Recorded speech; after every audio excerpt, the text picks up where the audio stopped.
सदाहं संवृदायज्ञं संयमीन्द्रं सदाश्रयं सद्गुरुं दच्चिदानन्दं सदाचारं समाश्रये श्री श्री दच्चिदानन्देन्द्र सरस्वती महासद्गुरुभ्यो नमः। अचीहि भगवो ब्रह्म सहोवाच किम्मे वासः अदना सहोवाच किम्मे वासो भविष्यतीति सहोवाच किम्मे वासो भविष्यतीति आप इति होचुः तस्माद्वा एतदशिष्यन्तः पुरस्ताच्चोपरिष्टाच्च अद्भिः परिदधति लम्भुकोह वासो भवति अनग्नोः भवति सहोवाच किम्मे वासो भविष्यतीति आपैति होचुः तद्वा एतदशिष्यन्तः पुरस्ताच्चोपरिष्टाच्च अद्भिः परिदधति लम्भुकोह वासो भवति अनग्नोः भवति सः ह उवाच किं मे वासः भविष्यतीति आपः इति होचुः ह ऊचुः तस्मात् वै एतत् अशिष्यन्तः पुरस्तात् च उपरिष्टात् च अद्भिः परिदधति लम्भुकः ह वासः भवति अनग्नः ह भवति। लम्भुक उकै प्रत्यय उकै काच्छे उकै प्रत्यय उकै मारुकः दस्पादापो हारुकः अप्सु मारुकः मारुक हारुक लंबुक ಎಲ್ಲ ಉಕೈ ಪ್ರತ್ಯಯ ಉಕೈ ಅಂತ ತಾಚ್ಛಿಲ್ಯ ಅರ್ಥ. ಸಹವಾದ ಸಹ ಕಹ ಪ್ರಾಣ ಪ್ರಾಣ ಹೇಳ್ದ ಸರಿ ಅನ್ನ ಗೊತ್ತು ಮಾಡಿದ್ರೆ ಎಲ್ಲೆಲ್ಲಿ ಯಾರ್ಯಾರು ಏನೇನು ತಿಂತಿದಾರೋ ಆ ಎಲ್ಲ ಅನ್ನವು ಪ್ರಾಣಂದು ಅಂತ ತೀರ್ಮಾನ ಆಯ್ತು. ಜಗತ್ತಿನ ಸಮಸ್ತ ಅನ್ನವು ಯಾರದ್ದೋ ಪ್ರಾಣ. ಇಲ್ಲ ಅನ್ನಕ್ಕೂ ಓನರು ಇಲ್ಲ ಅಖಂಡ ಪ್ರಪಂಚದ ಎಲ್ಲಾ ಅನ್ನಕ್ಕೂ ಓನರ್ ಫುಡ್ ಓನರ್ ಯಾರು ಪ್ರಾಣ. ಈಸ್ ಲಾರ್ಡ್ ಅನ್ನಕ್ಕೆ ಲಾರ್ಡ್ ಅವರು ಸ್ವಾಮಿ ಆಯ್ತು. ಈಗ ಅವನು ಹೇಳ್ತಿದ್ದಾನೆ ಕಿಮ್ಮೆ ವಾಸಃ ನಮಗೊಂದು ಬಟ್ಟೆ ಬೇಕಲ್ರೋ ನಾನು ಬೆಚ್ಚೆ ಇರಕ್ಕಾಗಲ್ಲ ಕಣ್ರೋ ನಂಗೆ ಚಳಿ ಆಗುತ್ತೆ ನಂಗೆ ಬಟ್ಟೆ ಏನ್ ಕೊಡ್ರು ಅಂತಂದ್ರು. ಅದಕ್ಕೆ ಹೇಳಿದ್ರು ವಾಸಃ ಎಲ್ಲಾ ನೀರು ನಿಂದೆ ಬಟ್ಟೆ ಅಂದ್ರು. ನೀರು ಎಲ್ಲಾ ನೀರು ನಿನ್ ಬಟ್ಟೆ ಅಂದೆ. ಆಪಹ ಅಂದ್ರೆ ನೀರು ಎಲ್ಲಾ ನೀರು ನಿನ್ನ ಬಟ್ಟೆ. ವಾಸಃ ಆಪಹ ಆಪಹ ವಾಸಃ ಅಪ್ಪುಗಳೇ ನಿನ್ನ ಬಟ್ಟೆ. ಎಲ್ಲ ನೀರು ಅದೇ ಅದಕ್ಕೆ ಬೃಹನ್ ಪಾಂಡರ ವಾಸಃ. ಪಾಂಡರ ಅಂದ್ರೆ ನೀರಿಗೆ ಹೆಸರು. ಪಾಂಡರ ಬಿಳುಪು ಅಂತ. ನೀರಿಗೆ ಶುಕ್ಲ ಆಪಹ ಅಂತ. ಯತ್ಕೃಷ್ಟ ಅಗ್ನೇ ರೋಹಿತಂ ರೂಪಂ ಯಚ್ಚುಕ್ತಂ ತದಪಾಂ ಯತ್ಕೃಷ್ಟಂ ತದನ್ಹಸ್ಯ ಶ್ರುತಿ ಛಾಂದೋಗ್ಯ ಶ್ರುತಿ ಮುಂದೆ. ಬಿಳುಪು ನೀರಿನ ಬಣ್ಣ, ಕೆಂಪು ತೇಜಸ್ವಿನ ಬಣ್ಣ, ಕಪ್ಪು ಭೂಮಿ ಬಣ್ಣ. ಮೂರೇ ಬಣ್ಣ ಇರೋದು ಪ್ರಪಂಚದಲ್ಲಿ. ಅದೇ ಕಾಂಬಿನೇಷನ್ ಬೇರೆ ಇದೆ. ಹಾಗಾದ್ರಿಂದ ಎಲ್ಲ ನೀರು ನಿನ್ನ ಬಟ್ಟೆಗಳಪ್ಪ ಅಂದ್ರು. ಆದ್ರಿಂದಲೇ ಹೌಚು ತಸ್ಮಾ ಅದರಿಂದ ಅನುವಾದ ಆದ್ದರಿಂದಲೇ ಅಂತ ಒಂದು ಒತ್ತಿ ಮಾಡ್ತಾ ಇದೆ, ಸಂಹಾರ ಮಾಡ್ತಾ ಇದೆ.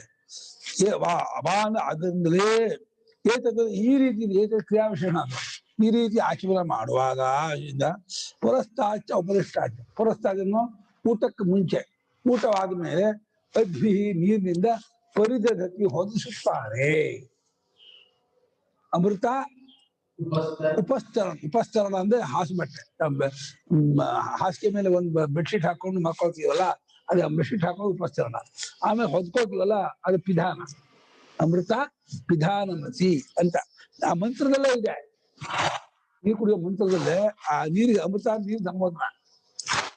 ಸಂಬೋಧನೆ ಯಾರಿಗೆ? ಅಮೃತ ಅಂತ ನೀರಿಗೆ. ಇಲ್ಲಿ ನೀರೇ ಅಮೃತವೇ, ನೀನು ಪ್ರಾಣನಿಗೆ ಹಾಸು ಬಟ್ಟೆಯಾಗಿದ್ದೀಯಾ.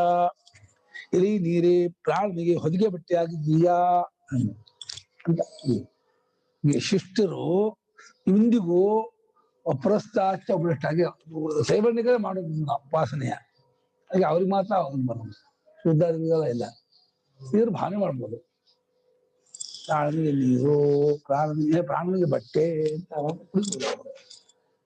ಅವನೇ ಅಮೃತಾಭಿಗಮನೆ ಹೇಳ್ಬೇಕಾಗಿಲ್ಲ. ಇದು ಪ್ರಾಣನ ಬಟ್ಟೆ ಆಗಿದೆ ಎಂದು ಕುಡಿಯೋದು. ಪರಸ್ತ ನೀರು ಕುಡಿಯೋಕ್ ಊಟ ಮಾಡೋಕ್ ಮುಂಚೆನು, ಊಟ ಮಾಡಿದ ಮೇಲೂ ನೀರನ್ನು ಕುಡ್ಕೊಂಡೆ ಅಮೃತೋಪಸ್ಥಾನವಸಿ ಅಮೃತಾಪಿಧಾನವಸಿ ಅದ್ ಮಂತ್ರ ಹೇಳ್ಕೊಂಡು ನೀರು ಕುಡ್ದೆ ಊಟ ಮಾಡೋ ಶುರು ಮಾಡ್ತಾರೆ. ಶಿಷ್ಟರು ಇಂದಿಗೂ ಅದನ್ನೇ ಮಾಡ್ತಾರೆ. ಅವ್ರು ಏನ್ ಮಾಡ್ಕೊಂಡಿದ್ದಾರೆ? ಲಂಬುಕ ಅನಗ್ನಂ ಕೊಡುವಂತ ಮನ್ನಂತೆ, ನಾನು ಪ್ರಾಣವನ್ನ ಬೆತ್ತಲೆ ಇಲ್ಲದನ್ನಾಗಿ ಮಾಡುತ್ತಿದ್ದೇನೆ ಎಂಬುದನ್ನು ತಿಳಿಯುತ್ತಾರೆ.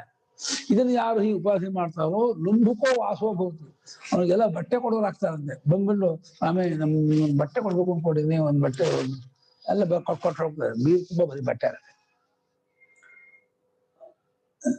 ನೀರನ್ನ ಪ್ರಾಣನಿಗೆ ಬಟ್ಟೆ ಎಂಬುದಾಗಿ ಉಪಾಸನೆ ಮಾಡಿದ್ರೆ ಆ ಉಪಾಸಕನಿಗೆ ಲೋಕದವರೆಲ್ಲ ಬಂದ್ ಒಳ್ಳೊಳ್ಳೆ ಬಟ್ಟೆ ಕೊಟ್ಟು ಹೋಗ್ತಾರೆ. ಈ ಶಾಸ್ತ್ರ ಹೇಳ್ತಾ ಇರುವಂತ ಒಂದು ಅದೃಷ್ಟ ಫಲ. ದೃಷ್ಟ ಫಲವೇ ಇದು, ಇಲ್ಲೇ ಕೊಡೋದು ಅಲ್ಲ, ಕಾಲಕ್ಕಿನ ಅದೃಷ್ಟ ಫಲ ದೃಷ್ಟವೇ. ಅನಗ್ನೋಹ ಭವತಿ, ಪ್ರಾಣನು ನಗ್ನವಾಗದೇ ಇದ್ದವನಾಗ್ತಾನೆ. ನಗ್ನ ಅಂದ್ರೆ ಬೆತ್ತಲೆ, ಲಗ್ನ ಬರ್ತದೆ.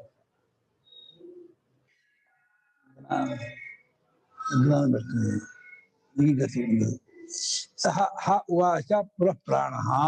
ಸಹ ಹ ಉವಾಚ ಪುನಃ ಪ್ರಾಣಃ. ಸಹ ಅಂದ್ರೆ ಆತನು ಹೇಳಿದನು, ಯಾರೋ ಪ್ರಾಣ. ಪುನಃ ಉವಾಚ ಮತ್ತೊಮ್ಮೆ ಹೇಳ್ದ, ಯಾವ್ದಪ್ಪ ನನ್ನ ಅನ್ನ ಅಂತ ಕೇಳಕ್ಕೆ, ಎಲ್ಲಾ ಪ್ರಾಣಿಗಳು ತಿನ್ನುವ ಆಹಾರವಲ್ಲ ನಿನ್ನ ಅನ್ನ ಅಂತ ಉತ್ತರ ಕೊಟ್ರು. ಈಗ ಮತ್ತೆ ಪ್ರಾಣ ಕೇಳ್ತಾ ಇದ್ದಾನೆ, ಪೂರ್ವದೇವ ಕಲ್ಪನಾ. ಪೂರ್ವವದೇವ ಕಲ್ಪನಾ. ಹಿಂದಿನಂತೆ ಇದು ಶ್ರುತಿ ಹೇಳ್ತು ಅನ್ನೋದು ಕಲ್ಪನೆ, ಅರ್ಥವಾದ. ಅಪ್ಪಲ್ಲಿ ವಾಸೋ ದೃಷ್ಟಿ ಮಾಡೋಕ್ಕೋಸ್ಕರ ಒಂದು ಅರ್ಥವಾದ. ಕಿಮ್ಮೆ ವಾಸೋ ಭವಿಷ್ಯತಿ. ಕಿಮ್ಮೆ ವಾಸೋ ಭವಿಷ್ಯತಿ. ನನಗೆ ಬಟ್ಟೆ ಯಾವುದಾಗುತ್ತದೆ ಎಂಬುದಾಗಿ ಪ್ರಾಣ ಕೇಳದ. ವಾಗಾದಿ ಹೇಳಿದೆಂದು ಪ್ರಾಣ ಕೇಳಿದೆಂದು ಹೇಳು ಹಿಂದಿನಂತೆ ಉಪಾಸನೆಗಾಗಿಯೇ ಅಂತ ಬರುತ್ತೆ. ಆಪೈತಿಹ ಊಚುಹು ವಾಗಾದಯ. ಆಪೈತಿಹ ಊಚುಹು ವಾಗಾದಯ. ವಾಗಾದಿ ಉತ್ತರ ಕೊಟ್ರು, ನೀರೇ ನಿಂಗೆ ಬಟ್ಟೆ ಕಪ್ಪ ಅಂದ್ಬಿಟ್ರು. ಎಲ್ಲಾ ನೀರು ಬಟ್ಟೆ ಅಂದ್ಬಿಟ್ರು.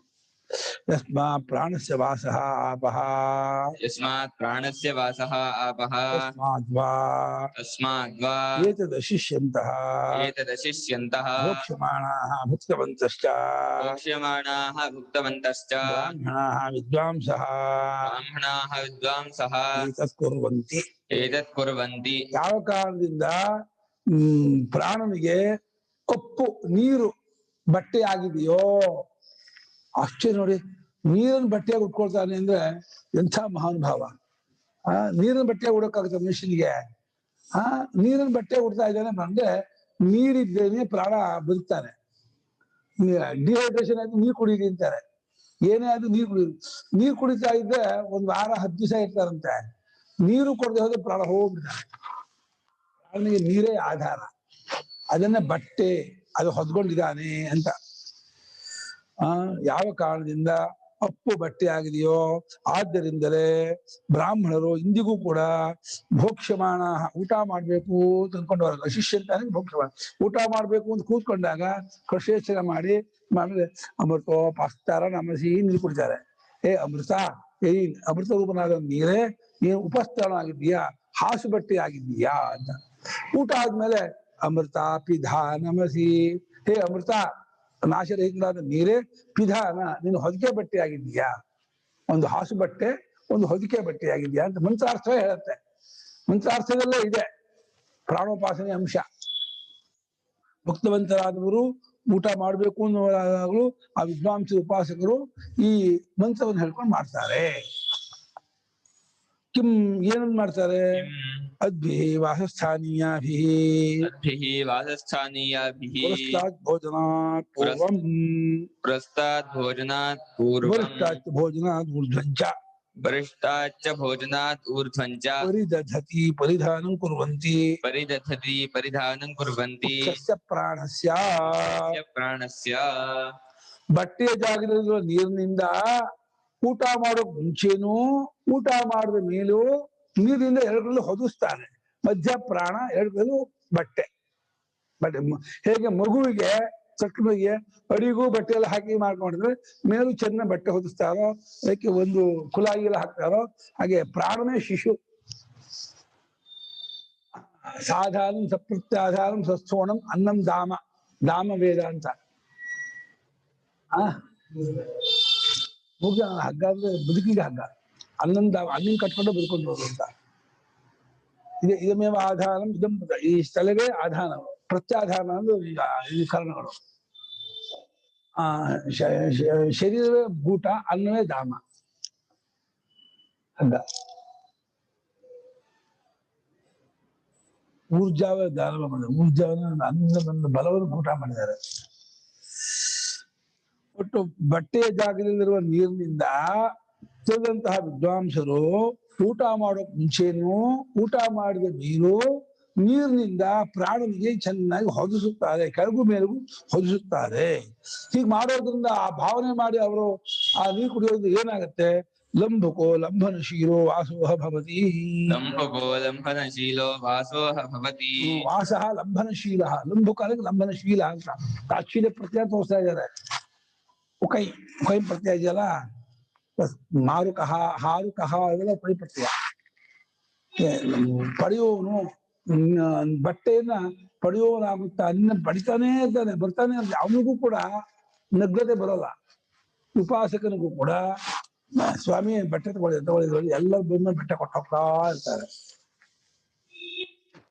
ಉಪಾಸಕ ಶಾಸ್ತ್ರ ಬಟ್ಟೆ ಕೊಡ್ತಾರೆ, ಬಟ್ಟೆ ಹ್ಯಾಕ್ ಕೊಟ್ಟಾರ, ಯಾಕೆ ಕೊಟ್ಟು ಅನ್ನೋದು ಲಿಂಕ್ ಗೊತ್ತಾಗಲ್ಲ. ಅದು ಶಾಸ್ತ್ರ ಇರುತ್ತೆ. ಈ ಉಪಾಸನೆ ಮಾಡ್ತಾರಲ್ಲ ಅದಕ್ಕೆ ಕೊಡ್ತಾರೆ. ಮತ್ತೆ ಹಾಕೊಂಡು ನೀರು ಕುಡ್ತಾರಲ್ಲ ಅದಕ್ಕೆ ದಪ್ಪ ಪೂಜೆ ಮಾಡ್ಬೇಕು, ಅವ್ರಿಗೆ ಬಟ್ಟೆ ಯಾವುದೋ ಟೈಮಲ್ಲಿ ವಾಸದಾನ ಮಾಡ್ರಿ, ಇದನ್ನ ಸಾಧಕರಿಗೆ ಬಟ್ಟೆ ಕೊಡೋದು.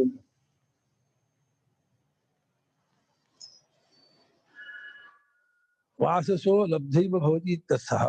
ವಾಸಸೋ ಲಬ್ಧೈವ ಭವತಿ ಇತ್ಯರ್ಥಃ. ಬಟ್ಟೆಯನ್ನ ಪಡೆದವನಾಗಿಯೇ ಆಗುತ್ತಾನೆ ಅಂತ ಅರ್ಥವು. ಬಟ್ಟೆಯನ್ನು ಪಡ್ಕೊಂಡವನಾಗಿಯೇ ಆಗ್ತಾನೆ, ಪಡೆದವನಾಗಿಯೇ ಆಗುತ್ತಾನೆ. ಅನಗ್ನೋಹ ಭವತಿ, ಅನಗ್ನೋಹ ಭವತಿ. ಒಟ್ಟು ಬೆಚ್ಚಲಾಗಿರಲ್ಲಪ್ಪ, ಯಾವಾಗ್ಲೂ ಬೆಚ್ಚಲಾಗಿರಲ್ಲ. ಇನ್ನು ಸ್ನಾನ ಮಾಡುವಾಗಲೂ ಬಟ್ಟೆ ಉಟ್ಕೊಂಡು ಸ್ನಾನ ಮಾಡ್ತಾನೆ. ಶಾಸ್ತ್ರದಲ್ಲಿ ಹೇಳಿದೆ ಬೆಚ್ಚಲೆ ಸ್ನಾನ ಮಾಡಬಾರ್ದು ಅಂತ. ಯಾಕೆ ಕೇಳಿದಕ್ಕೆ ಗುಹ್ಯೋವ ಯಶೋಗ್ನಿ ಅಂತ. ನೀರಿನಲ್ಲಿ ಅಗ್ನಿ ರಹಸ್ಯವಾಗಿರ್ತಾನೆ, ಅಗ್ನಿಗೆ ಅಪಚಾರ ಆಗ್ಬಾರ್ದು ಅನ್ನೋಕ್ಕೋಸ್ಕರವಾಗಿ ಬಟ್ಟೆ ಉಟ್ಕೊಂಡು ಸ್ನಾನ ಮಾಡ್ಬೇಕೆ ಹೊರತು ಮಾಡಬಾರ್ದು. ತುಂಬಾ ಜನ ಬೆಚ್ಚಲೆ ಸ್ನಾನ ಮಾಡ್ಬಿಡ್ತಾರೆ, ತಪ್ಪದು. ಬೆಚ್ಚಲೆ ಸ್ನಾನ ಮಾಡಬಾರ್ದು. ಅನೇಕ ಜನರಿಗೆ ಅದು ಶಾಸ್ತ್ರಾರ್ಥ ಗೊತ್ತಿಲ್ಲ, ಬೆಚ್ಚಲೆ ಸ್ನಾನ ಮಾಡ್ಬಿಡ್ತಾರೆ. ಬೆಚ್ಚಲೆ ಸ್ನಾನ ಮಾಡೋದನ್ನ ಶಾಸ್ತ್ರ ಒಪ್ಪಿಲ್ಲ. ಶಾಸ್ತ್ರ ಸನ್ಯಾಸಿಗೆ ಒಪ್ಪಿದೆ. ಸನ್ಯಾಸಿಗೆ ಬೇಕಾದ್ರೆ ಅವ್ರಿಗೆ ನಗ್ನವೇ ಚರ್ಯವಾಗಿಲ್ಲ, ಅವ್ರೇನಿಲ್ಲ. ಆದ್ರೆ ಗೃಹಸ್ಥರು ಬ್ರಹ್ಮಚಾರಿಗಳು ಹಾಗೆ ಮಾಡಬಾರ್ದು ಅಂತ. ಬಟ್ಟೆ ಉಟ್ಕೊಂಡು ಒಂದು ತುಂಡಾಲು ಉಟ್ಕೊಂಡು ಸ್ನಾನ ಮಾಡ್ಬೇಕು ಅಂತ. ಒಂದು ಲಂಬು ಯಾಕೆ ಅನಗ್ನೋಹ ಭವತಿ, ಬೆತ್ತಲೆ ಇಲ್ಲದವನಾಗುತ್ತಾನೆ. ವಾಸಸೋ ಲಂಬಕತ್ವೇನ ವಾಸಸೋ ಲಂಬಕತ್ವೇನ ಅರ್ಥಸಿದ್ಧೈವ ಅನಗ್ನತಾ ಇತ್ಯನಗ್ನೋಹ ಭವತಿ ಇತಿ. ಅರ್ಥಸಿದ್ಧೈವ ಅನಗ್ನತಾ ಇತ್ಯನಗ್ನೋಹ ಭವತಿ ಇತಿ. ತುರೀಯವಾನ್ ಭವತಿ ಇತ್ಯೇತತ್. ತುರೀಯವಾನ್ ಭವತಿ ಇತ್ಯೇತತ್. ಲಂಬಕೋ ವಾಸೋ ಭವತಿ ಸೇರಿದಲ್ಲಿ ಅವನು ಬೆತ್ತಲೆ ಇದ್ದವನಾಗ್ತಾನೆ. ಮತ್ತೆ ಅನಗ್ನೋ ಭವತಿ ಅಂತ ಯಾಕೆ ಹೇಳ್ದ ಅಂದ್ರೆ, ಹೊದಿಕೆ ಬಟ್ಟೆನೂ ಕೊಡ್ತಾರೆ ನಮ್ಗೆ, ಹೊದಿಯೋ ಪಂಚೆನೂ ಸಿಗತ್ತೆ. ಬರೀ ಸೊಂಟಿನ ಕಟ್ಟೋ ಪಂಚೆ ಉಡೋ ಪಂಚೆ ಒಂದೇ ಅಲ್ಲ, ಉತ್ತರೀಯ ಮೇಲೆ ಹೊದಿಯೋ ಪಂಚೆಯನ್ನು ಕೂಡ ಎರಡೂ ಸೇರಿಸ್ಕೊಳ್ತಾರೆ.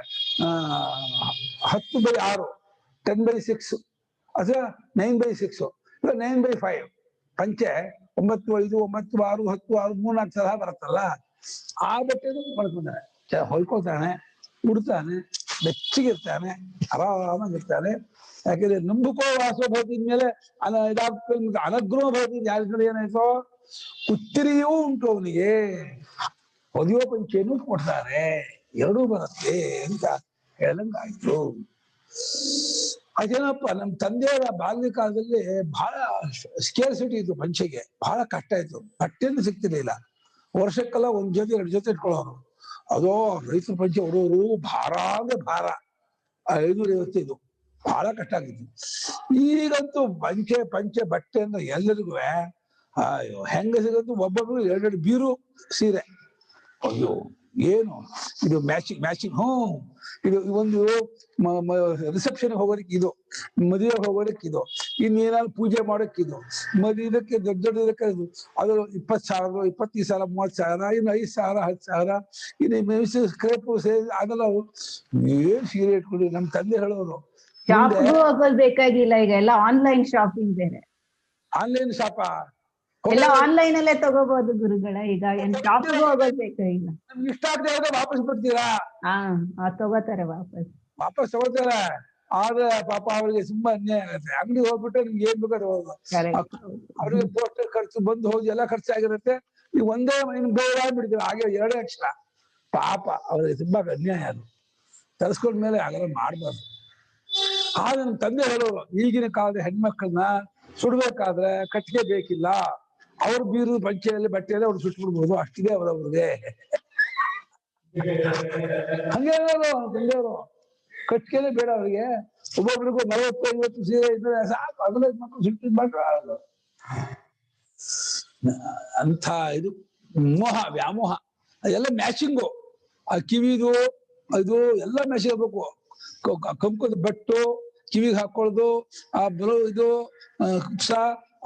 ಸೀರೆ, ಆಮೇಲೆ ಅದಕ್ಕೆ ಗೆಜ್ಜೆ, ಅದಕ್ಕೆ ಬಳೆ, ಅದಕ್ಕೆ ಇದು ಎಲ್ಲ ಮ್ಯಾಚಿಂಗ್ ಆಗ್ಬೇಕು ಅಂತ. ಅದೇನ ಮ್ಯಾಚಿಂಗ್ ಸಿಸ್ಟಮ್.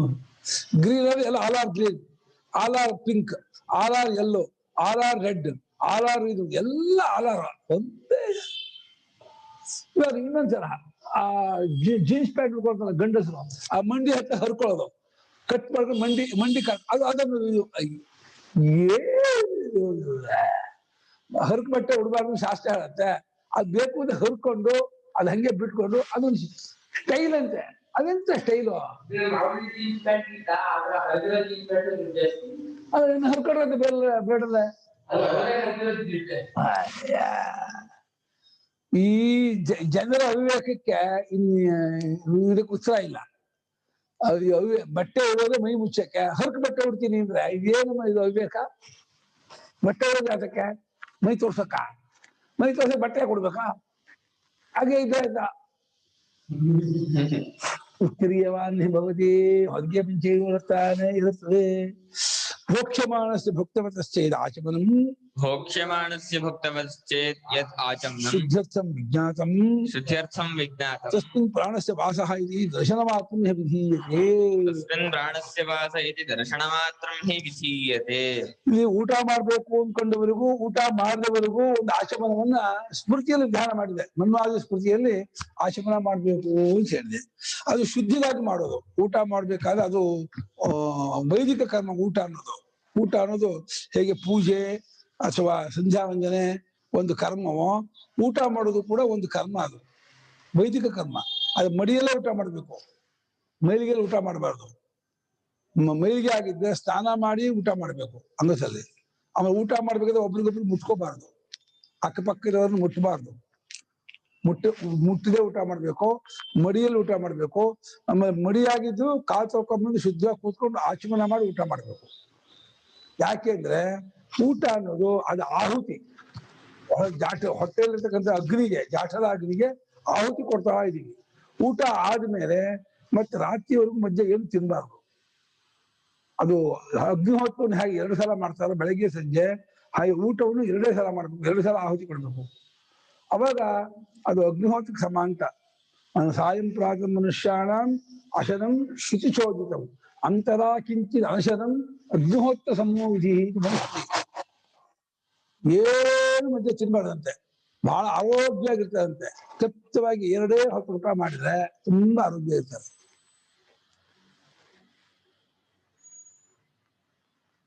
ಹಾಗಾಗಿ ಶುದ್ಧಿಗೋಸ್ಕರವಾಗಿ ಮನ್ವಾದಿ ಸ್ಮೃತಿಯಲ್ಲಿ ಯಾವ ಆಚಮನವನ್ನ ಗೊತ್ತು ಮಾಡಿದೆ ಆ ಆಚಮನದಲ್ಲಿರುವ ನೀರಲ್ಲಿ ಪ್ರಾಣನಿಗೆ ಇದು ಬಟ್ಟೆ ಆಗಿದೆ ಎಂಬಂತಹ ಒಂದು ದೃಷ್ಟಿಯನ್ನು ಅಷ್ಟನ್ನೇ ಇಲ್ಲಿ ವಿಧಾನ ಮಾಡ್ತಾ ಇದೆ ಹೊರತು ಇಲ್ಲಿ ಆಚಮನ ವಿಧಾನ ಮಾಡ್ತಾ ಇಲ್ಲ.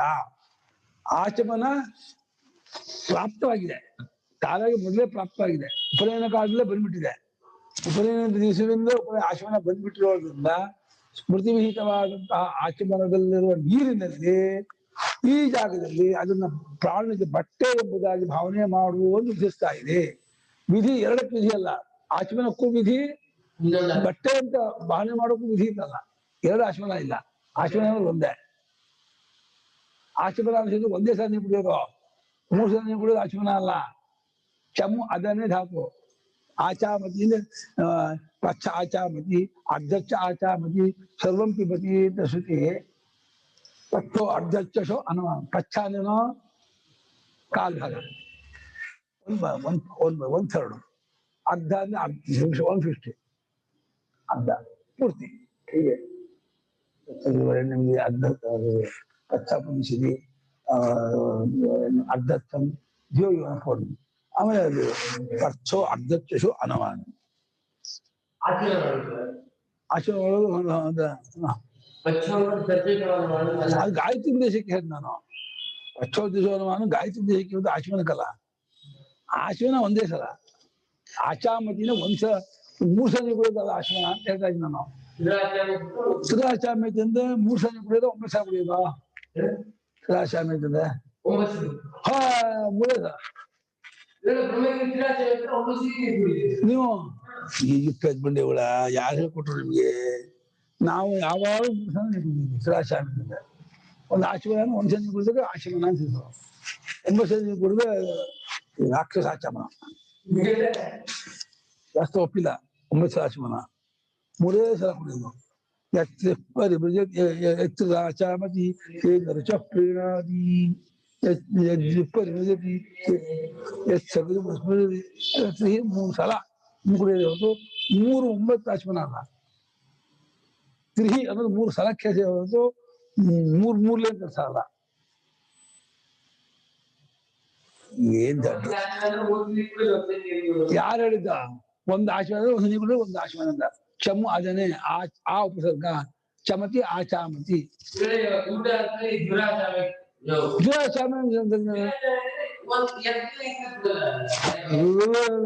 ಅಲ್ಲಿ ದ್ವಿರಾಶ ಏನ್ ಮಾಡಿದ್ದಾರೆ ಅಂದ್ರೆ ಸ್ಮೃತಿಕಾರರು ಒಂದು ಆಚಮನವನ್ನ 3 ಸಲ ಕುಳಿತುಕೊಂಡು ದ್ವಿರಾಶ ಮಾಡಿದ್ದು ಅದು ಇದೆ. ಆದ್ರೆ ಅದಕ್ಕೆ ಇದ್ರಲ್ಲಿ ಮಾತ್ರ ಶ್ರುತಿಯಲ್ಲಿ ಆಚಾಮತಿ 1 ಸಲ ಕುಡಿಯೋಕೆ ಹೆಸರು. ಶ್ರುತಿಯಲ್ಲಿ ಮಾತ್ರ ಆಚಾಮತಿ 3 ಸಲ ಕುಡಿಯೋಕೆ ಇಲ್ಲ. ಇದು ಹಾಗೆ ಪ್ರಕಾರ ಆಚಾಮತಿ 1 ಸಲ ಕುಡಿಯೋದಕ್ಕೆ ಆಚಾಮತಿ ಅಂತ. 9 ಸಲ ಕುಡಿಯೋದು ತುಂಬಾ ತಪ್ಪು. ಯಾವ ಶಾಸ್ತ್ರದಲ್ಲಿ ಹೇಳಿದ?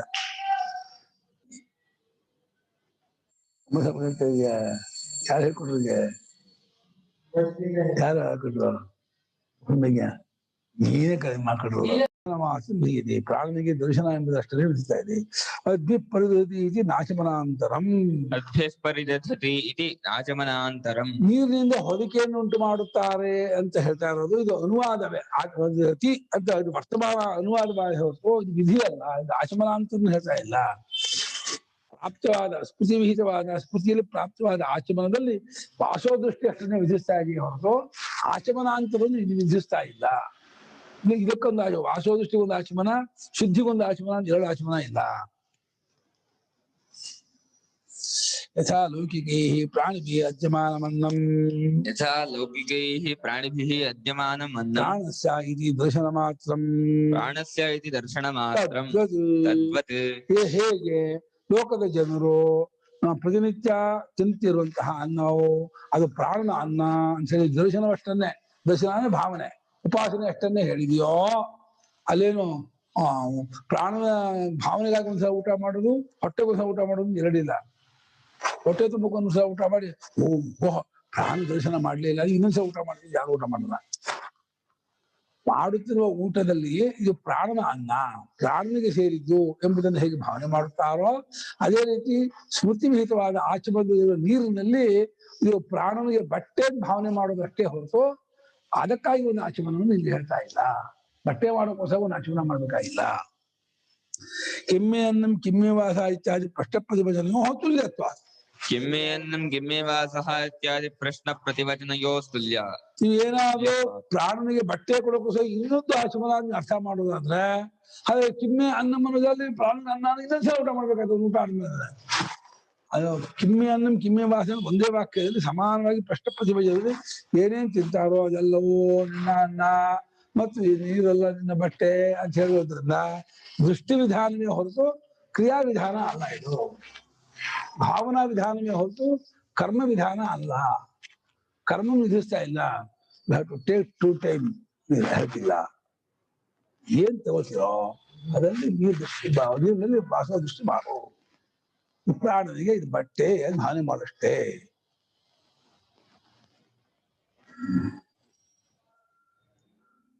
ಯದಾ ಆಚಮನಂ ಅಪೂರ್ವಂ ತಾದರ್ಥ್ಯೇನ ಕ್ರಿಯೇತ.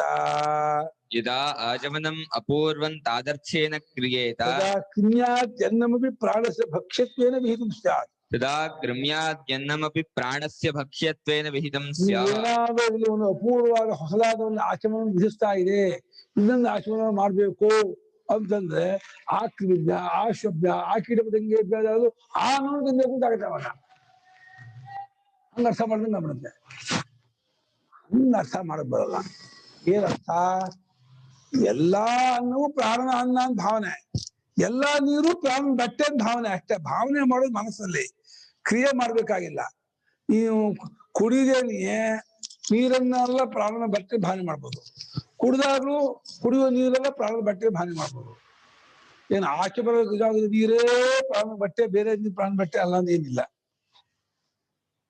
ಎಲ್ಲ ನೀರು ಆಪೋವಾಸ ಅಂತ ಇದೆಯಾ ಹೊರತು ಅದಕ್ಕೆ ಸಮರ್ಥಕವಾಗಿ ತಸ್ಮಾತ್ ಪುರಸ್ತಾತ್ಮ ಪುರಷ್ಟಾಚ ಅದ್ಯತ್ ಪರಿದಧತಿ ಅಂತ ಇದೆ. ನೀರಿನಿಂದ ಹೊಗೆ ಕೊಡ್ತಾರೆ ಅಂತ. ಏನಾದರೂ ಆಚಮನವನ್ನ ಹೊಸದಾಗಿ ಅದಕ್ಕಾಗಿ ಬಟ್ಟೆಗಾಗಿ ವಿಧಿಸ್ತಾ ಇದೆ ಅರ್ಥ ಮಾಡುವುದಾದರೆ ಆಗ ಅನ್ನಕ್ಕೋಸ್ಕರವಾಗಿ ಕ್ರಿಮಿಯಾದಿ ಅನ್ನವನ್ನು ಕೂಡ ಪ್ರಾಣನಿಗೆ ಆಗುವುದಕ್ಕಾಗಿ ಅದನ್ನು ತಿನ್ಬೇಕು ಏನ್ ಮಾಡೋದಾಗ್ಬಿಡುತ್ತೆ. ಅದು ಹೊಂದಲ್ಲ. ತುಲ್ಯಯೋರ್ವಿಜ್ಞಾನಾರ್ಥಯೋಃ ಪ್ರಕರಣಸ್ಯ ವಿಜ್ಞಾನಾರ್ಥತ್ವಾತ್ ಅರ್ಧಜರ್ತೀಯೋ ನ್ಯಾಯೋ ನಯುಕ್ತಃ ಕಲ್ಪಯಿತುಂ. ಎರಡು ಕ್ರಿಯೆಯು ವಿಜ್ಞಾನಾರ್ಥಕ್ಕಾಗಿಯೇ ಬಂದಿರೋದು. ಎರಡು ಕ್ರಿಯೆ, ಎರಡು ವಾಕ್ಯವು ಕ್ರಿಯೆ ಅಲ್ಲ. ಎರಡು ವಾಕ್ಯ ಯಾವುದು? ಎಲ್ಲಾ ಅನ್ನವು ಪ್ರಾಣನ ಅನ್ನ, ಇದು ಉಪಾಸನೆ. ಎಲ್ಲಾ ನೀರು ಪ್ರಾಣನ ಬಟ್ಟೆ, ಇದು ಉಪಾಸನೆ ಹೊರತು ಇಲ್ಲೇನು ಕ್ರಿಯೆ ಮಾಡೋದೇನಿಲ್ಲ. ವಿಜ್ಞಾನಾರ್ಥ, ವಿಜ್ಞಾನ ಅಂದ್ರೆ ಉಪಾಸನೆ. ಉಪಾಸನೆಗೋಸ್ಕರವಾಗಿರ್ತಕ್ಕಂತಹ ಎರಡು ವಾಕ್ಯಗಳಲ್ಲೂ ಆ ಪ್ರಕರಣವು ವಿಜ್ಞಾನಕ್ಕಾಗಿ ಉಪಾಸನೆಗಾಗಿಯೇ ಬಂದದ್ದಾಗಿರೋದ್ರಿಂದ ಇಲ್ಲಿ ಅರ್ಧಜರ್ತಿ ಇಲ್ಲ. ಎಲ್ಲಾ ಅನ್ನವೂ ಪ್ರಾಣನ ಭಾವನೆ. ಆದ್ರೆ ಬಟ್ಟೆ ಮಾಡೋಕ್ಕೋಸ್ಕರವಾಗಿ ಒಂದು ಆಚಮನ ಕೊಡು, ಆಮೇಲೆ ಬಟ್ಟೆ ಮಾಡೋಕ್ಕೋಸ್ಕರ ಅಂತಂದ್ರೆ ಅರ್ಧಜರ್ತಿ ಅನ್ನೇನೋ ಒಂದು ಮೊಟ್ಟೆಯನ್ನ ಅರ್ಧ ಅಡಿಗೆಗೂ ಉಪಯೋಗಿಸೋದು, ಅರ್ಧನ ಮರಿ ಹಾಕೋದಕ್ಕೂ ಇಟ್ಕೊಳ್ಳೋದು ಅಂತ ಹೇಗೆ ಮಾಡೋ ಬರೋಲ್ವೋ. ಅದು ಅರ್ಧಜರತಿಯ ಶಬ್ದಕ್ಕೆ ಹಾಗೆ ಅರ್ಥ ಅಲ್ಲ. ಅದನ್ನ ಹಂಗ್ ಮಾಡ್ಬೇಕು. ಅರ್ಧಜರತಿಯ ಅಂದ್ರೆ ಒಬ್ಬ ಹುಡುಗಿನ ಸೊಂಟದ ಮೇಲಕ್ಕೆ ಮುಪ್ಪು, ಸೊಂಟದ ಕೆಳಕ್ಕೆ ಅವ್ಳು ಮಗು ಮಾಡೋದಕ್ಕೆ ಹೀಗೆ ಇಟ್ಕೊಳ್ಳೋದಲ್ಲ. ಶಿಬಿಂಚುವಿ ಮಾಡೋಕ್ಕೆ 60 ಮೇಲಾಗಿದೆ, ಸೊಂಟದ ಮೇಲಕ್ಕೆ, ಸೊಂಟದಿಂದ ಕೆಳಕ್ಕೆ ಮಕ್ಕಳನ್ನ ಪಡ್ಕೊಳ್ಳೋಕೆ ಇದೆ ಅಂತ ಹೇಗೆ ಮಾಡಕ್ ಬರಲ್ವೋ. ಅಬೌವ್ 60, 65, 70 ಅಂದ್ರೆ ಅದು ಮುದುಕಿದ್ದೇ ಅರ್ಥ ಹೊರತು ಮಕ್ಕಳಿಲ್ಲ. ಮಕ್ಕಳ ಆಗ್ತಾ ಇದ್ರೆ ಮುದುಕಿ ಅಲ್ಲ. ಅರ್ಧ ಜರತೀಯ ಅಂದ್ರೆ ಜರಯ ಯುಕ್ತ ಜರತೀಯ ಅಂತ ಮುಪ್ಪಿನಿಂದ ಕೂಡ್ಕೊಂಡವಳು ಅಂತ. ಅರ್ಧ ಮುಪ್ಪು ಅರ್ಧ ಯುವತಿ ಇಲ್ಲ. ಮುಪ್ಪಾದ ಪೂರ್ತಿ ಮುಪ್ಪು, ಯುವತಿ ಆದ್ರೆ ಪೂರ್ತಿ ಯುವತಿಯ ಹೊರತು ಹಾಗೆ ಮಾಡೋ ಬರೋದು ಅಂತ. ಅದು ಅಷ್ಟೇ ಅರ್ಧ ಜರತೀಯ. ಅದು ಹಾಗೆ ಅರ್ಧ ಕುಕ್ಕುಟಕ್ಕೆ ಹೊಂದಿದೆ. ಅರ್ಧ ಕುಕ್ಕುಟ ನ್ಯಾಯ ಅಂತ ಬಂದಿದೆ. ಕುಕ್ಕುಟಾಂಡ, ಅರ್ಧ ಕುಕ್ಕುಟಾಂಡ ನ್ಯಾಯ.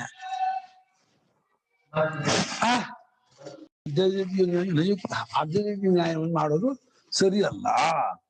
ಯತ್ತು ಪ್ರಸಿದ್ಧವಾಚಮನಂ ಪ್ರಾಯತ್ಯಾರ್ಥಂ ಪ್ರಾಣಸ್ಯ ಯತ್ತೋ ಪ್ರಸಿದ್ಧಮಾಚಮನಂ ಪ್ರಾಯತ್ಯಾರ್ಥಂ ಪ್ರಾಯತ್ಯಾಸ ಕಾಮಪಡೆ ಪ್ರಸಿದ್ಧಾಚಮನಂ ಪ್ರಾಯತ್ಯಾರ್ಥಂ ಪ್ರಾಣಸ್ಯ ಅನಕೃತಾರ್ಥಂಚ ಪ್ರಾಣಸ್ಯ ಅನರ್ಥಾರ್ಥಂ ಚ ಭವತಿ ಇತ್ಯುಚ್ಯತೆ ಭವತಿ ಇತ್ಯುಚ್ಯತೆ ತಥಾ ವಯಂ ಆಚಮನಂ ತಥಾ ವಯಂ ಆಚಮನಂ ಭಯಾರ್ಥಂ ಬ್ರೂಮಃ. ಭಯಾರ್ಥಂ ಬ್ರೂಮಃ. ಸ್ವಾಮಿ ನೀವು ಒಂದು ಕ್ರಿಯೆಗೆ ಎರಡು ವ್ಯಾಪಾರ ಮಾಡ್ದಂಗ ಆಯ್ತಲ್ಲ, ಎರಡು ಫಲ ಹೇಳ್ದಂಗ ಆಯ್ತಲ್ಲ ಅಂತ ಅಂದ್ರೆ ನಾವು ಹಾಗೆ ಹೇಳ್ತಾ ಇಲ್ಲ. ಏನೋ ಪ್ರಾಯತ್ಯಾರ್ಥಂ ಪ್ರಸಿದ್ಧ ಆಚಮನ. ಪ್ರಾಯತ್ಯಾರ್ಥ ಅಂದ್ರೆ ಶುದ್ಧಿಗೋಸ್ಕರವಾಗಿ ಒಂದು ಪ್ರಸಿದ್ಧವಾದ ಒಂದು ಆಚಮನ ಇದೆ.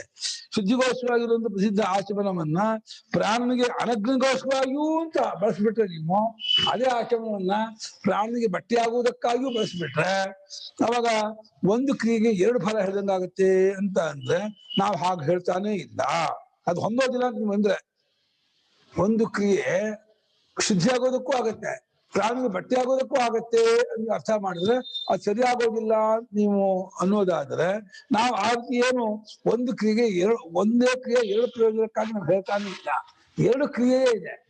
ಸುಮ್ಮನೆ ಕುಡಿಯೋದು ಒಂದು ಕ್ರಿಯೆ, ಅದು ನೀರಿನಲ್ಲಿ ವಾಸೋ ದೃಷ್ಟಿ ಮಾಡೋದು ಇನ್ನೊಂದು ಕ್ರಿಯೆ. ಅದು ಒಂದು ಮಾನಸಿಕ ಕ್ರಿಯೆ, ಒಂದು ದೈಹಿಕ ಕ್ರಿಯೆ, ಇನ್ನೊಂದು ಮಾನಸಿಕ ಕ್ರಿಯೆ. ಎರಡು ಕ್ರಿಯೆಗೆ ಎರಡು ಫಲ. ಒಂದು ಕ್ರಿಯೆ ಎರಡು ಫಲ ನಾವು ಹೇಳ್ತಿಲ್ಲ. ಬಟ್ಟೆಗೆ ಆದ್ರಿಂದ ಎರಡು ಕ್ರಿಯೆ ಎರಡು ಫಲ, ಆದ್ರಿಂದ ಒಂದು ಕ್ರಿಯೆ ಎರಡು ಫಲ ಹೇಳಿಲ್ಲ. ನವಯಂ ಹಾಗೆ ನಾವೇನೋ ಹೇಳ್ತೇವೆ ಆಚಮನವು ಎರಡಕ್ಕಾಗಿ ಉಪಯೋಗವಾಗುತ್ತೆ ಅಂತ ಹೇಳ್ತಾ ಇಲ್ಲ. ಮತ್ತೇನೋ ಕಿಂತರಿಹಿ ಪ್ರಾಯತ್ಯಾರ್ಥಾಚಮನ ಸಾಧನಭೂತಾಃ ಆಪಃ ಪ್ರಾಯತ್ಯಾರ್ಥಾಚಮನ ಸಾಧನಭೂತಾಃ ಆಪಃ ಪ್ರಾಣಸ್ಯ ವಾಸಃ ಇತಿ ದರ್ಶನಂ ಚೋದ್ಯತೆ ಇತಿ ಬ್ರೂಮಃ. ಪ್ರಾಣಸ್ಯ ವಾಸಃ ಇತಿ ದರ್ಶನಂ ಚೋದ್ಯತೆ ಇತಿ ಬ್ರೂಮಃ. ಅಷ್ಟೇ ಪ್ರಾಯತ್ಯಾರ್ಥವಾದ ಪ್ರಾಯತಿ ಅಂದ್ರೆ ಶುದ್ಧಿಗೋಸ್ಕರವಾಗಿರ್ತಕ್ಕದ್ದಾಗಿರುವ ಆಚಮನಕ್ಕೆ ಸಾಧನವಾಗಿರುವ ನೀರೇನಿದೆ ಅದನ್ನ ಅದು ನೀರು ಕುಡಿಯೋದ್ರಿಂದಲೇ ಅಪೋಷ್ಟಾತಿ ಅಂತರತೆ ಏವಮೇಧ್ಯ ಭವತಿ ಶುದ್ಧಿ. ನೀರು ಕುಡಿತಾನಲ್ಲ ಒಳಗಳೆಲ್ಲ ಶುದ್ಧಿ ಆಗ್ತಾನೆ ಅಂತ ಆ ಕ್ರಿಯೆಯಿಂದಲೇ ಶುದ್ಧಿ ನೀರು ಕುಡಿಯೋದ್ರಿಂದ ಶುದ್ಧಿ ಆಗ್ತಾನೆ. ಆ ನೀರಲ್ಲಿ ಇದು ಪ್ರಾಣದ ಬಟ್ಟೆ ಅಂತ ಭಾವನೆ ಮಾಡಿದ್ರೆ ಅದು ಇನ್ನೊಂದು ಕ್ರಿಯೆ, ಅದು ಬೇರೆ ಕ್ರಿಯೆ. ಆ ಕ್ರಿಯೆಗೆ ಇನ್ನೊಂದು ಫಲ, ಈ ಕ್ರಿಯೆಗಲ್ಲ. ಪ್ರಾಯತ್ಯಾರ್ಥ ಶುದ್ಧಿಗೋಸ್ಕರವಾಗಿ ಮಾಡುವ ಆಚಮನಕ್ಕೆ ಸಾಧನವಾಗಿರುವ ಅಪ್ಪೇನುಂಟೋ ಅದು ಪ್ರಾಣನಿಗೆ ಬಟ್ಟೆ ಎಂಬುದಾಗಿ ದರ್ಶನವಷ್ಟನ್ನೇ, ದರ್ಶನ ಅಂದ್ರೆ ಉಪಾಸನೆ ದೃಷ್ಟಿ ಅಷ್ಟನ್ನೇ ಇಲ್ಲಿ ಚೋದಿಸುತ್ತಿದೆ ಎಂಬುದಾಗಿ ನಾವು ಹೇಳುತ್ತೇವೆ. ತತ್ರ ಆಚಮನಸ್ಯ ಭಯಾರ್ಥತ್ವ ಪ್ರಸಂಗ ದೋಷ ಚೋದನ ಅನ್ವಪನ್ನ. ಭಯಾರ್ಥತ್ವ ಪ್ರಸಂಗ ದೋಷ ಏನ್ರೋ ಉಭಯಾರ್ಥತ್ವ ಪ್ರಸಂಗ ಅಲ್ಲಿ ಆಚಮನವು ಎರಡಕ್ಕಾಗಿ ಆಯ್ತಲ್ಲ, ಒಂದೇ ಆಚಮನ ಎರಡು ಫಲವನ್ನು ಕಂಡುಬಿಡ್ತಲ್ಲ ಅನ್ನುವಂತ ಆ ಪ್ರಸಂಗ ದೋಷ ಚೋದನ ಆ ಪ್ರಸಂಗ ಒದಗಿ ಬಂದಲ್ಲ ಎಂಬ ಆಕ್ಷೇಪದ ಪ್ರೇರಣೆಗೆ ಇಲ್ಲಿ ಅವಕಾಶ ಇಲ್ಲ. ದೋಷ ಪ್ರೇರಣೆಗೆ ಇಲ್ಲಿ ಹೊಂದೋದಿಲ್ಲ. ಒಂದೇ ಆಚರಣವು ಎರಡು ಕ್ರಿಯೆಗೆ ಉಪಯೋಗಿಸ್ಕೊಂಡ್ಬಿಟ್ರಲ್ಲ, ಭಯಾರ್ಥತ್ವ ಎರಡು ಪ್ರಯೋಜನಕ್ಕಾಗಿದೆ ಅನ್ನುವಂತಹ ಆ ಪ್ರಸಂಗವೇ ದೋಷ. ಆ ದೋಷವನ್ನು ಆಕ್ಷೇಪ ಮಾಡುದು ಅದೇನು ಇಲ್ಲಿ ಬರೋಲ್ಲ. ಒಂದಕ್ಕೆ ನಾವು ಎರಡು ಪ್ರಯೋಜನ ಹೇಳ್ತಿಲ್ಲ, ಎರಡು ಫಲ ಹೇಳ್ತಿಲ್ಲ, ಎರಡಕ್ಕೆ ಎರಡು ಫಲ ಹೇಳ್ತಾ ಇದ್ವಿ. ಅದೇ ಒಂದು ಫಲ ಇದು. ಸುರೇಖ ಅವ್ನು ಕಾಣಲ್ಲ, ಹೇಳ್ಬೇಕು ಮಾತಾಡ ಕೈ ತೋರಿಸ್ತಾ ಇರ್ತಾರೆ, ಏನು ಮಾಡಲ್ಲ. ಹೇಳಿ ಆಚಮನ ಮಾಡೋದು ಅವರು ಶುದ್ಧಿ ಅಂತ ಏನು ಹೇಳ್ಕೊಳ್ಳೋದಿಲ್ಲ ಅಲ್ವಾ, ಅದು ತಾನೇ ಆಗುತ್ತೆ. ಆದ್ರೆ ಭಾವನೆ ಇದು ಬಟ್ಟೆ ಅಂತ ಅನ್ಕೊಳ್ಳೋದಕ್ಕೆ ಹೇಳ್ಕೋಬೇಕು, ಭಾವನೆ ಮಾಡ್ಬೇಕು. ಶುದ್ಧಿ ಅಂತ ಹೇಳ್ಕೋಬೇಕಾಗಿಲ್ಲ, ಶುದ್ಧಿ ಆಗ್ಬಿಡತ್ತೆ ಕ್ರಿಯೆಯಲ್ಲಿ ಆಗೋದು. ಹೇಳ್ಕೊಳ್ಳೋದ್ರಿಂದ ಶುದ್ಧಿ ಆಗೋಲ್ಲ, ಹೇಳ್ಕೊಳ್ಳೋದು ಅಲ್ವೇ ಅಲ್ಲ, ಕ್ರಿಯೆಯಿಂದ ಶುದ್ಧಿ ಆಗೋದು. ಆಚಮನ ಕ್ರಿಯೆಯಿಂದ ಶುದ್ಧಿ ಆಗತ್ತೆ. ಅದನ್ನ ಬಟ್ಟೆ ಭಾವನೆ ಮಾಡೋದು ಇನ್ನೊಂದು ಬೇರೆ ಕ್ರಿಯೆ, ಅದು ಮಾನಸಿಕ ಕ್ರಿಯೆ, ಅದಕ್ಕೆ ಬೇರೆ ಫಲ. ಅದೇ ಕ್ರಿಯೆ ಬೇರೆ, ಈ ಕ್ರಿಯೆ ಬೇರೆ, ಎರಡು ಕ್ರಿಯೆಗೆ ಎರಡು ಫಲ. ವಾಸೋತ್ಸಾಹ ಆಚಮನೆ ತದ್ದರ್ಶನಂ ಸ್ಯಾತ್ ಚೇತ್ ವಾಸೋರ್ಥೇ ಇವ ಆಚಮನೆ ಬಟ್ಟೆಗೋಸ್ಕರವಾಗಿಯೇ ಇರುವಂತಹ ಆಶ್ರಮದಲ್ಲಿಯೇ ಅದನ್ನು ಹೇಳ್ತಾ ಇದೆ ಅಂತ ಮಾಡಿ. ವಸ್ತಾರ್ಥವಾಗಿ ಮಾಡುವ ಆಶ್ರಮದಲ್ಲಿಯೇ ಆ ದೃಷ್ಟಿ 4. ಶುದ್ಧಾಶ್ರಮದಲ್ಲಿ ದೃಷ್ಟಿ ಬೇಡ, ವಸ್ತ್ರಾರ್ಥ ಆಚಮನ ಇದೆ, ಅದರಲ್ಲಿ ಶುದ್ಧಿ ಮಾಡೋಣ ಅಂತಾನೆ ಅವನು. ಶುದ್ಧಿಗೋಸ್ಕರ ಆಚಮನ ಮಾಡೋದು ಒಂದು ಮಾಡ್ಲಿ, ಆಮೇಲೆ ವಾಸೋರ್ಥವಾಗಿಯೇ ಒಂದು ಆಚಮನ ಅಂತ ಮಾಡ್ಬಿಟ್ಟು ಅಲ್ಲಿ ಬಟ್ಟೆ ದೃಷ್ಟಿ ಮಾಡೋದು ಮಾಡ್ಬೇಡ.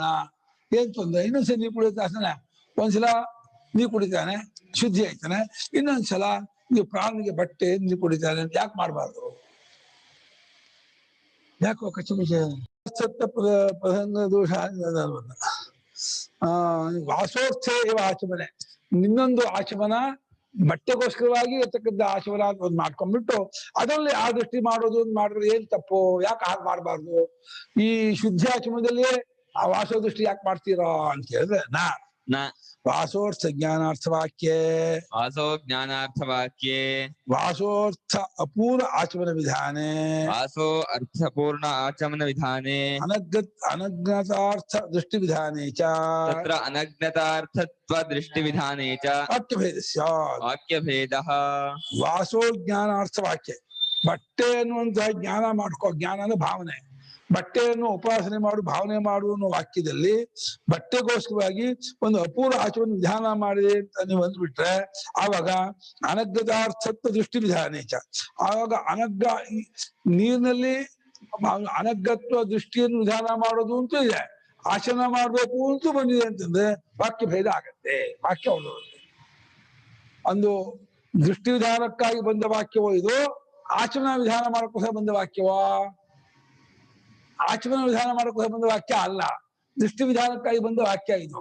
ನೀವು ಏನು ಪ್ರಾಯತ್ಯಕ್ಷವಾಗಿ ಆಚಮನ ಮಾಡ್ತೀರಾ ಆ ನಿಟ್ಟಿನಲ್ಲಿ ವಾಸ ದೃಷ್ಟಿ ಮಾಡೋದು ಅಷ್ಟೇ ಹೊರತು ಇಲ್ಲ ಇನ್ನೊಂದು ಆಚಮನ ಅಂತ ಮಾಡ್ಬಿಟ್ರೆ ಅವಾಗ ಅಪೂರ್ವವಾದ ಒಂದು ಆಚಮನ ವಿಧಾನ ಮಾಡಿದೆ ಅಂತ ಆದ್ರೆ ಅನಗ್ಗತಾರ್ಥತ್ವ ಬೆತ್ತಲೆ ಆಗದೆ ಇರೋದು ಅನ್ನೋದಕ್ಕೋಸ್ಕರವಾಗಿ ದೃಷ್ಟಿ ವಿಧಾನ ಮಾಡಕ್ಕಾಗಿಯೂ ಬಂದಿದೆ, ಅಪೂರ್ವ ಆಚಮನ ವಿಧಾನಕ್ಕೂ ಬಂದಿದೆ ಅಂದ್ರೆ ವಾಕ್ಯ ಭೇದ ಆಗುತ್ತೆ.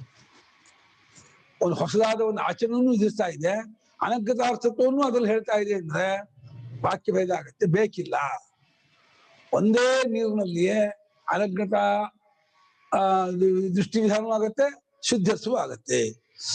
ಆಚಮನಸ್ಯ ತದರ್ಥತ್ವಂ ಅನ್ಯಾರ್ಥತ್ವಂಚ ಇತಿ ಪ್ರಮಾಣಾಭಾವಾದ್. ಆಚಮನಸ್ಯ ತದರ್ಥತ್ವಂ ಅನ್ಯಾರ್ಥತ್ವಂಚ ಇತಿ ಪ್ರಮಾಣಾಭಾವಾದ್.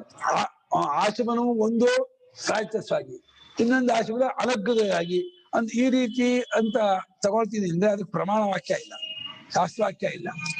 ಶುದ್ಧಿಗಾಗಿ ಒಂದು ಆಚಮನ, ಅನಗ್ಗತೆಗಾಗಿ ಒಂದು ಆಚಮನ ಅಂತ ಅರ್ಥ ಮಾಡ್ತೀನಿ ಅಂತಂದ್ರೆ ನನಗಿಲ್ಲ. ಇಲ್ಲಿ ದೃಷ್ಟಿ ವಿಷಯವಿದೆ ಎಂಬುದು ಅದನ್ನೇ ತಾಪನ ಹೇಳಿದ್ರಿಂದ ಗೊತ್ತಾಗ್ತದೆ, ಆದ್ರೆ ಆಚಮನ ವಿಧಾನ ಇದೆ ಎಂಬುದಕ್ಕೆ ಪ್ರಮಾಣವಿಲ್ಲ. ಆದ್ರೆ ಪ್ರಮಾಣವಿಲ್ಲದೆ ಕಲ್ಪಿಸಿದ್ರೆ ವಾಕ್ಯ ಭೇದವಾಗುತ್ತದೆ ಅಷ್ಟೇ.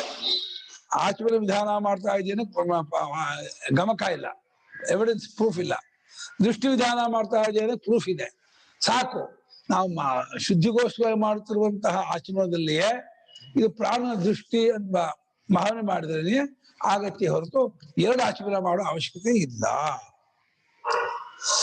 ತದ್ಧೈತ ಸತ್ಯಕಾಮೋ ಜಾಬಾಲೋ ಗೋಶ್ರುತಿಯೇ ವೈಯಾಘ್ರ ಪದ್ಯಾಯ ಉಕ್ತ್ವಾ ಉವಾಚ. ಸತ್ಯಕಾಮೋ ಜಾಬಾಲೋ ಗೋಶ್ರುತಿಗೆ ವೈಯಾಘ್ರ ಪದ್ಯಾಯ ಉಕ್ತ್ವಾ ಉವಾಚ.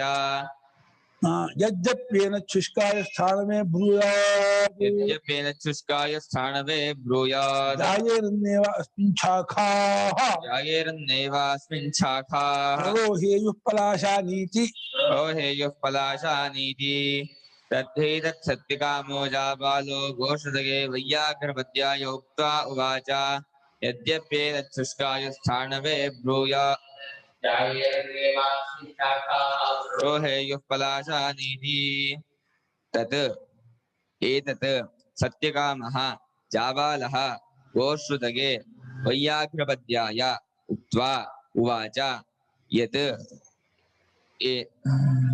ಅಪಿ ಏನತ್ ಶುಷ್ಕಾಯ, ಯಜ್ಜಪಿಗಳ ಯತು ಅಪಿ ಅಲ್ಲ, ಯದಿ ಯಜ್ಜಪಿ ಯಜ್ಜಪಿ ಯದಿ ಅಪಿ ಅಲ್ಲ, ಯಜ್ಜಪಿ ಒಂದು ಪದ. ಯಜ್ಜಪಿ ಒಂದು ಅದ್ವಯ. ಯದ್ಯಪಿ ಏನ ಯದಿ ಅಪಿ ಮಾಡ್ತಾರ, ಆಗ್ಬೋದು. ಯದಿಯಪಿ ಯಜ್ಜಪಿ ಆಗೋದು. ಯಜ್ಜಪಿ ವಿಷ್ಣುಸ್ಥ ಪ್ರತ್ಯಗೋಚರಯೋ ತಥಾಪಿ, ತಥಾಪಿ ಯಜ್ಜಪಿ ಈಗ ಕಥಾ ಅಪಿ ಅಂತ ಇರ್ಬೋದು, ತಥಾಪಿ ಇರ್ಬೋದು. ಹಾಗೆ ಶುಷ್ಕಾಯ ಏನದು ಯದ್ಯಪಿ ಆಮೇಲೆ ಏನದು ಏನತ್ ಶುಷ್ಕಾಯ ಛಾನವೇ ಭೂಯಾತ್ ಜಾಯೇರನ್ನ ಏವ ತಸ್ಮಿನ್ ಶಾಖಾಃ ಪ್ರರೋಹೇಯುಃ ಹೇಳೋ ಪಲಾಶಾನ್ ಪಲಾಶಾನಿ. ಓ ನೋಡ್ರ ಇದು ಆಗ ಎಷ್ಟು ಹೇಳ್ತಿತ್ತು ಆ ಈ ವಿಚಾರವನ್ನ ಉಪಾಸನ ವಿಚಾರನ ಸತ್ಯಕಾಮೋ ಜಾಬಾಲ ಅನ್ನುವಂತಹ ಒಬ್ಬ ಋಷಿ ಗೋಶ್ರುತಿಯೇ ವೈಯಾಘ್ರ ಪದ್ಯಾಯ ಗೋಶ್ರುತಿ ಅನ್ನುವಂತಹ ಒಬ್ಬ ಇನ್ನೊಬ್ಬ ಋಷಿ ಅವನಿಗೆ ವೈಯಾಘ್ರ ಪದ್ಯ ವ್ಯಾಘ್ರಪದಿಯ ಮಗ ವೈಯಾಘ್ರ ಪದ್ಯ ವ್ಯಾಘ್ರಪದಿ ಅಂತ ತಂದೆ ಹೆಸರು ಅವನ ಮಗನಾಗಿದ್ದ ವೈಯಾಘ್ರ ಪದ್ಯ ಅವ್ರಿಗೆ ಹೇಳಿದಂತೆ ಈ ಉಪಾಸನೆಯನ್ನು ಹೇಳ್ಬಿಟ್ಟು ನೋಡಪ್ಪ ವೈಯಾಘ್ರಪದಿ ಈ ಉಪಾಸನೆಯನ್ನ ಮಾಡಿದವನು ಒಂದು ವೇಳೆ ಒಣಗಿರುವ ಮೋಟು ಮರ ಅಂದ್ರೆ ಮರ ಕಡ್ದ ಮೇಲೆ ಒಂದು ಟ್ರಂಕ್ ಉಳಿದಿರುತ್ತಲ್ಲ ಕೆಳಗಡೆ ಬುಡ ಅದಕ್ಕೆ ಹೋಗ್ಬಿಟ್ಟು ಅವನು ನೀರ್ ಹಾಕ್ಬಿಟ್ಟು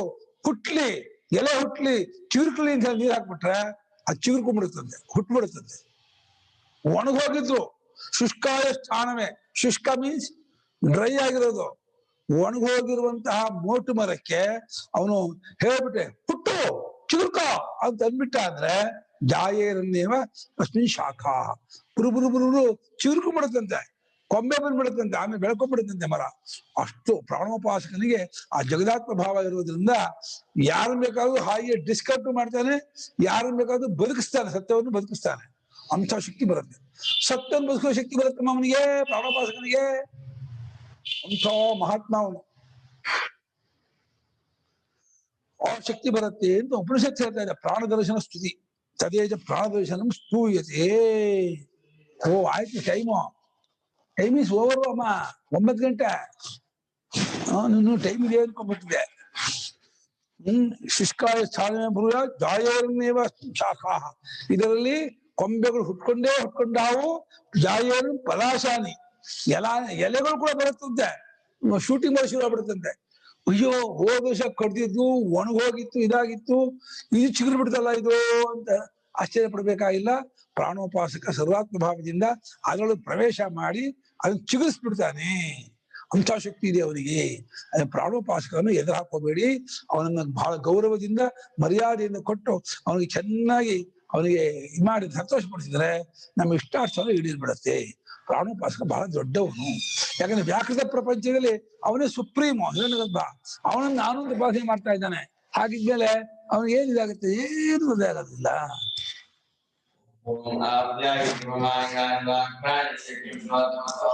ನಾಳೆ ಇಲ್ಲ ಪಾಠ ಚಾಂದೋಗ್ಯ.